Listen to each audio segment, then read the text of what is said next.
Welcome.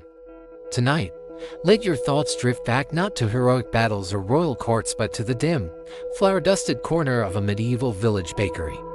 The fire crackles low, the air is thick with the scent of yeast, ash, and sweat. You're not here to feast on warm bread. No, tonight, you are the one making it. In the quiet hush before dawn, before the roosters cry, you rise.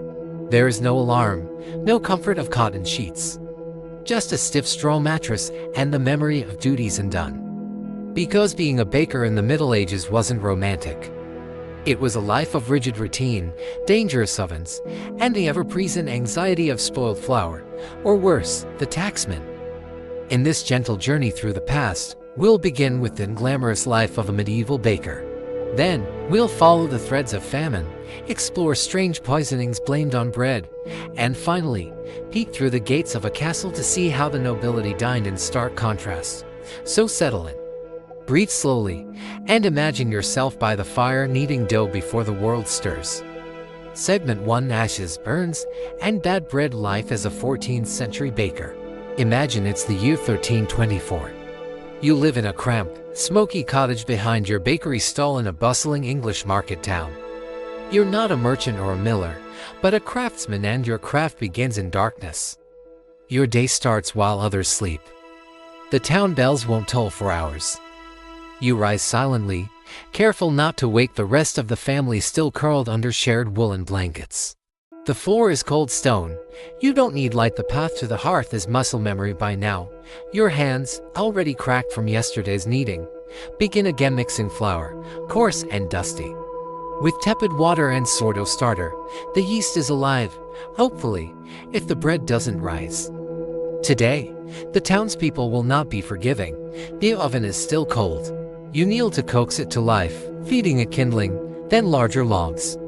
The smoke curls thickly at first before finding its way up the chimney. You stoke the fire carefully too hot, and the crust will blister, to cool, and the loaves will stay raw in the middle.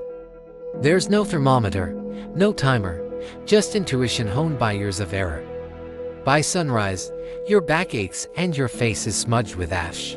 Loaves are shaped round, heavy, and rustic, not the fluffy kinds you might know. These are dense, hearty, and meant to last a week, or longer, if they don't grow mold. But bread alone isn't your only worry. There are regulations, medieval guilds and councils oversee your flour use, your prices, even your portion sizes. Sell underweight bread, and you might be fined or shamed in the public square. If you're unlucky, you'll be dunked in the town's punishment chair, a cold plunge for dishonest tradesmen. Then, there are rats, always rats, scuttling through the storeroom at night, chewing through sacks. You can't afford to lose the grain, every kernel is taxed. And flour prices are unstable. Still, the townspeople line up. Bread is life. Even bad bread. They grumble at the cost, accuse you of skimping on size, but they come. And come again. You learn to smile, quietly, carefully. As night falls, you scrape burnt crumbs from the hearth floor. Tomorrow, the work begins again. And you'll do it all while pretending not to notice the nobleman as feast being prepared next door. With soft white loaves and golden crusts, made with flour you'll never see. Segment 2: The Great Famine, when even bread disappeared. Now, let's travel just a few decades forward, to a time when the ovens fell cold, and the scent of fresh bread vanished from the air altogether. It is the early 14th century, 1315 to be precise, and Europe is slipping into one of its quietest, yet deadliest disasters, the Great Famine. For 2 years, the skies would not stop weeping. Torrential rains drowned the fields. The wheat refused to ripen. The barley turned to rot. The roads became mud. Grain shipments stalled. Bakers shut their doors, not by choice, but by sheer absence of ingredients. Imagine yourself again, not as a baker this time, but as a hungry townsman standing in the drizzle, eyeing an empty stall where loaves once sat, still steaming from the fire. You clutch your stomach, not from illness, but from that gnawing ache that hasn't left for days. There is no bread to buy. Even if there were, your coin would not be enough. The famine crept, not in a blaze, but like fog, slow and suffocating, Fields that once yielded enough wheat to feed villages now produced barely enough to keep a family alive. Livestock, weakened by wet pastures and disease, dwindled. Children cried not from fear, but from hunger. Some people ate bark, others boiled shoe leather, hoping the softened hide would offer something to the stomach. In monasteries, solemn monks scratched notes into their ledgers, "The poor are dying in ditches."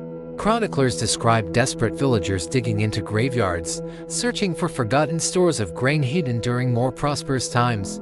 In cities, bread riots broke out. Markets were looted. Bakers who were suspected of hoarding grain faced mobs armed with pitchforks and rage. Rumors of cannibalism whispered through the alleys, too shameful to write down, but too persistent to ignore. Even the nobility, typically buffered by their wealth, felt the pinch. Prices for imported flour soared. Servants were dismissed. Rations were reduced. Those in castles now feared hunger too, though not with the same immediacy as the poor. And yet, through it all, the humble baker remained both victim and symbol. With no flour to work with, many turned to whatever they could grind: peas, acorns, spoiled rye. The result was heavy, bitter, and potentially deadly, because, unbeknownst to them, some of that spoiled rye was carrying something far more sinister than mold, and that leads us into our next strange and eerie tale, from famine to hallucination to hysteria. Segment 3: Riorgut and witch hunts. Are the poison hiding in your loaf now? Imagine the famine has ended. The fields are green again. The rains have quieted, and the baker's oven flickers back to life. But something is wrong. The bread is back, but people are falling ill. Not with fevers, not with the usual plagues, but with trembling hands, contorted limbs, strange visions. Whole villages whisper of curses, of devils, of sin. The culprit, not witchcraft, not demons, but a silent, slinking mold that grows on rye and damp ears. Its name, known to modern science, is Claviceps purpurea, but you may know it as ergot. It's not visible. It's not particularly smelly. To the peasant eye, it was just another grain, maybe slightly darker, maybe slightly off. But once baked into bread, its effects could be horrifying. Ergot contains alkaloids, chemicals that attack the nervous system. Some who consumed it developed what later became known as St. Anthony's fire, a painful burning in the limbs, accompanied by convulsions and hallucinations. Fingers and toes blackened. Some were amputated to save lives. Others simply faded. But this was the Middle Ages. There was no microscope, no understanding of fungal toxins. What people saw were victims speaking in tongues, collapsing in fits, claiming visions of angels or being chased by demons through their dreams. So the blame, it turned spiritual.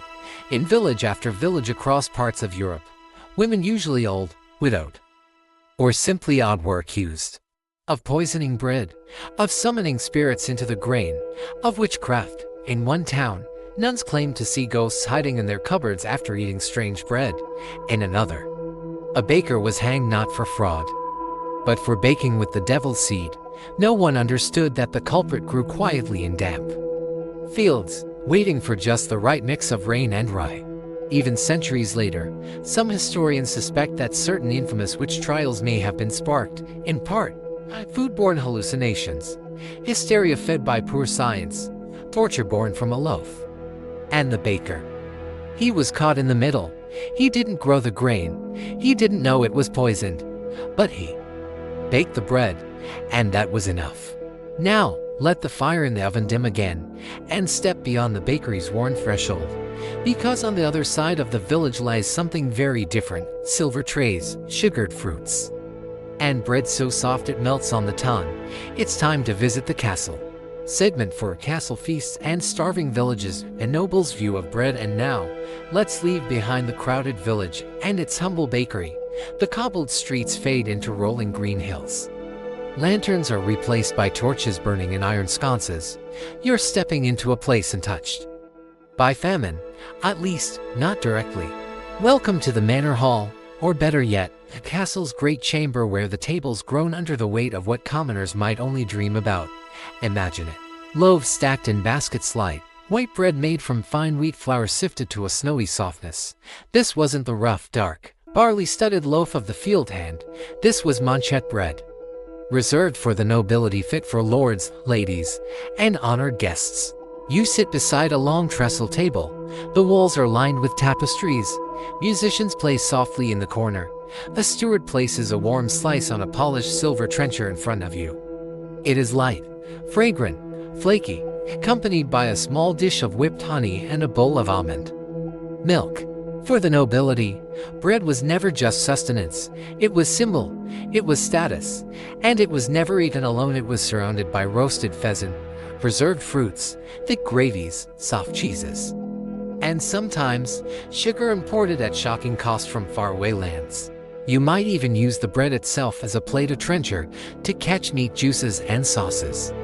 Later, a servant might gather up those soaked slabs and deliver them to the poor, already touched by wealth. But of course, the nobleman rarely thought of where that bread came from. Of the miller who labored through the night, of the oxen pulling the grindstones, of the baker sweating before the fire. In times of famine, noble larders remained full. Extra grain was hoarded. Peasants sold their last chickens for a sack of wheat. Bread riots happened outside the castle walls, not within. And yet, in the quiet of the night, even the lord might wonder, what would happen if the grain ever truly ran out? If the mills fell silent? If the baker's fire died for good?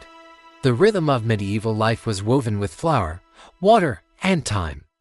And no matter how gilded the spoon or plain the crust, everyone, in the end, depended on the same humble grain. Now, rest your mind. Let the flickering torchlight fade. The ovens are cool. The fields are still. The bakers have laid down their peels, and the bread, whether for peasant or prince, is wrapped in linen for the night.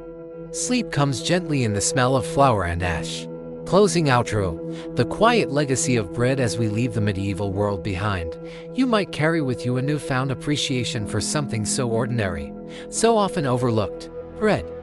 It filled empty bellies, it caused riots, it marked class lines, it carried poisons, it whispered of warmth, from dark rye and smoky huts to fine wheat on silver platters.